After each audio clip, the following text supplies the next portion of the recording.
the shocking death of a star. The whole world wants to know what happened, and every minute counts.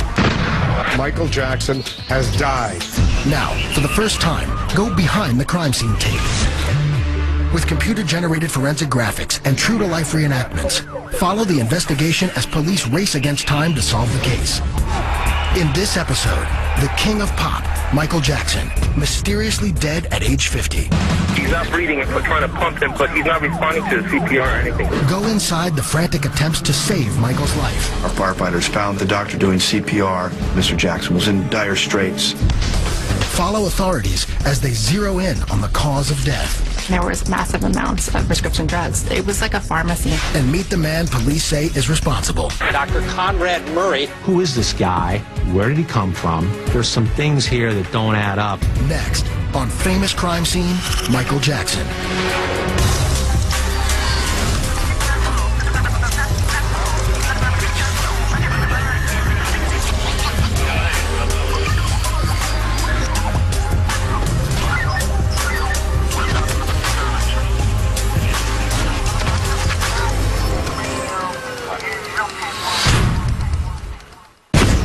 June 25th, 2009, Staples Center, Los Angeles, just after midnight. Michael Jackson finishes up a long rehearsal for his This Is It comeback shows, which kick off in less than 3 weeks. This is the final curtain call. Michael then returns to his rented mansion in the Holmby Hills section of LA.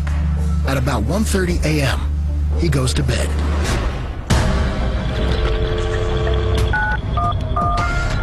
We have a gentleman here that needs help, and he's not breathing. He's not breathing, and we're trying to pump him, but he's not. Okay, how old is he? He's 50 years old, sir. 50. He's unconscious. He's not breathing. We got the call at 12:21. There was no identification by the caller of who he was or who was having the medical issues. But we knew that someone was in dire straits. Did anybody see him? Yes, we have a personal doctor here with him, sir. Oh, you have a doctor there? Yes, but he's not responding to the CPR or anything. All right. Do you have him? Is he on the floor? Where's he at right now? He's on the bed, sir. He's on the bed. Okay, let's get him on the floor. Okay, let's get him on the floor. CPR should be conducted on hard, firm surfaces. But there was a physician in the room that was doing CPR on the bed. A hard surface is critical for proper CPR, so the patient's heart can be compressed effectively between the breastbone and the spinal column. When Michael's given CPR in his bed, he's simply being pushed down into the mattress. The compressions can't squeeze his heart enough to pump blood to the brain and other organs. The biomechanics of CPR are very straightforward. How or why a physician might not know that I can't comment on.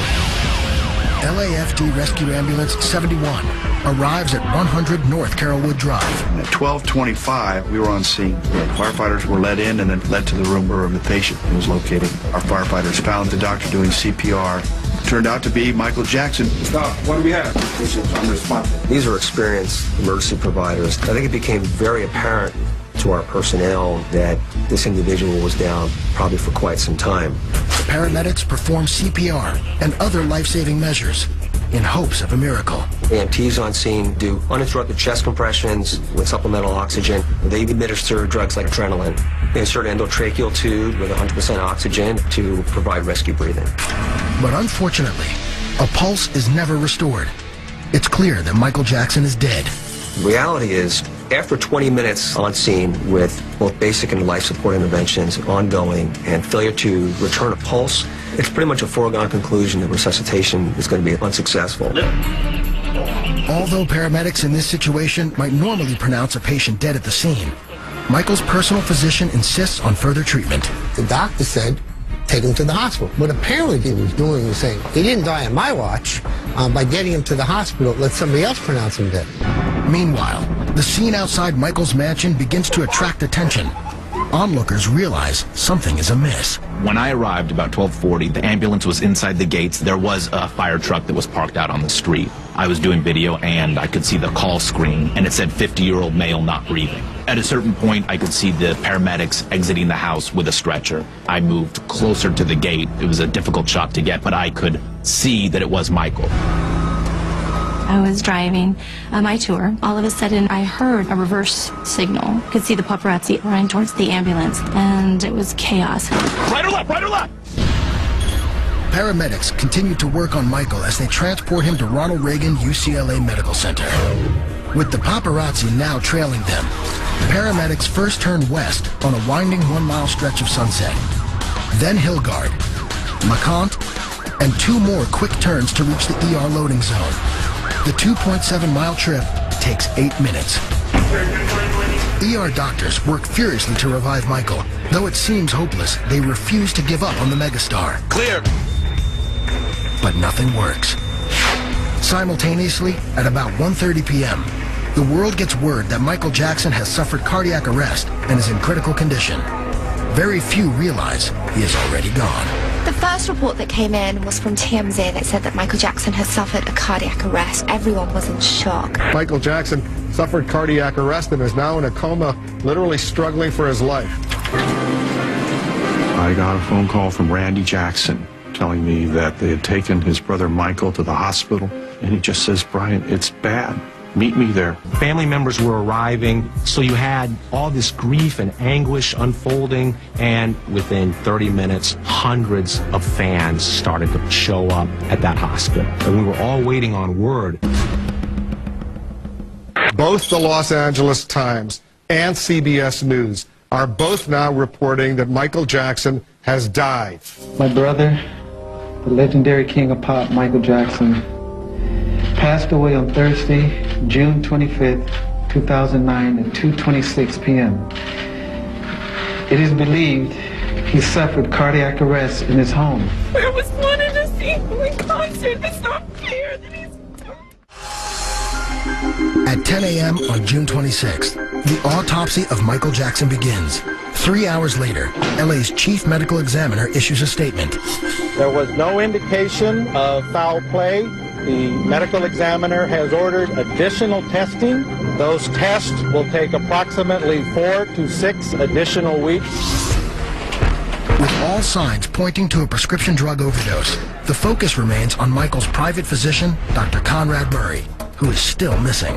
The reason why they were unable to find Dr. Murray is plain and simple. Murray was already contacting lawyers to represent him and to plan his strategy. The following day, Murray and his lawyer agree to meet privately with detectives to give his statement. He laid out everything that had happened, not just that day, but in the 6 weeks leading up to Michael Jackson's death. He said that Michael Jackson had told him that he regularly used propofol and needed it to fall asleep. And Dr. Murray had been giving him quantities of it every night for 6 weeks, and then became concerned that he was becoming addicted to it. So that night, he had essentially given him substitute. Though his lawyers will later claim Murray made unspecified mistakes recounting his timeline, this is what he tells police. Starting at 1:30 a.m., he gave Michael a Valium. 30 minutes later, Michael was still awake, so he administered the sedative Ativan via IV. For the rest of the night, Murray alternated between doses of Ativan and another sedative, Versed, every few hours. Still, nothing worked. And then at that point, they had said that Michael Jackson asked for what he called his milk. And at about 10:40 that morning, after much begging and pleading, Dr. Murray had relented and given him a dose of propofol. Murray says he gave 25 milligrams diluted with lidocaine. It went straight into Michael's IV, and finally, he fell asleep.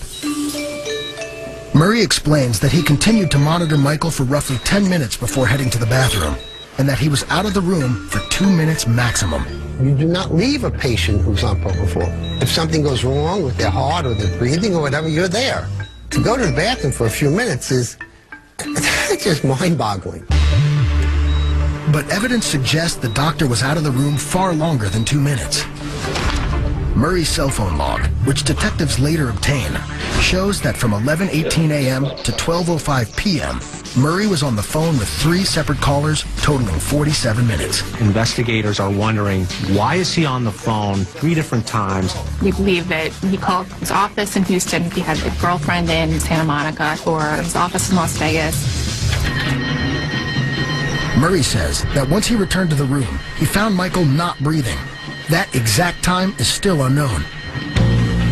He then immediately started CPR and administered 2 milligrams of the anti-overdose medicine Anexate. Anexate counteracts specific drugs by blocking the brain receptors they affect, allowing those receptors to return to their usual state. When successful, sedation is reversed and the brain resumes a normal level of activity and consciousness. Unfortunately, the drug didn't work on Michael. Murray's lawyer said that only after doing 25 to 30 minutes of CPR did the doctor run to get assistance. Somebody call security! Call security! Once staff members arrived, 911 was finally called. He's not breathing. Other than the time that the paramedics came, who knows what was going on in that bedroom? There's some things here that don't add up. This argument was that nothing was given to Michael that would have killed him. He didn't do anything wrong. Coming up, investigators nail down the cause of death. And later, police dig up some dirt on Dr. This is it. Here I stand. I'm the light of the world. I feel grand.